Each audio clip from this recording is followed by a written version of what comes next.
És possible que a voltes en el Shotcut el que vulguem fer és incorporar una imatge que no cobrís tota la pantalla. Per exemple, imagineu així, estic fent una captura de pantalla, però damunt... És possible que a voltes en el Shotcut el que vulguem fer és incorporar una imatge que no cobrís tota la pantalla. Per exemple, imagineu així, estic fent una captura de pantalla, però damunt vull superposar una imatge. I la imatge que seleccione és esta. L'arrosseguem. I el que passa és que quan la reproducció del vídeo passa per damunt, ara veureu que la imatge queda amb esta part inferior del metratge inferior del vídeo que continua veient-se.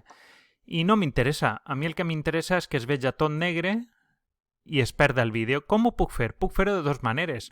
O bé, desenllace l'àudio del vídeo, que per a desenllaçar l'àudio del vídeo el que heu de fer és botó amb la dreta, More, i Detach Audio, el que feu és desenllaçar l'àudio i el vídeo, però això a voltes després vol dir que tallarem un trosset de vídeo, un trosset d'àudio i se'ns pot desajustar, no vos ho recomano excepte casos excepcionals. Així el més senzill, perquè si ho desenllaçàrem podríem tallar el tros de vídeo d'ací i eliminar-lo i per tant es veuria sobre negre, o l'altra alternativa és obrir un bloc de color. Veieu? I li diem quin color volem i en comptes de transparent seleccionem negre. Ara mateix tenim un bloc de color així. Com el traslladem a esta línia? L'arrosseguem. Fem clic i l'arrosseguem.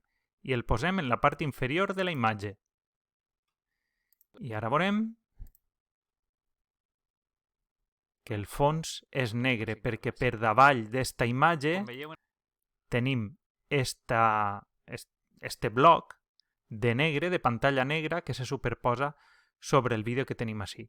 I és una manera de no haver d'editar el vídeo, de desenllaçar l'àudio del vídeo, que després ens pot suposar problemes, etc. Simplement arrossegar un bloc des d'ací, color, i seleccionant el color que vulguem de fons. És un truquet bastant útil per a diversos moments de l'edició.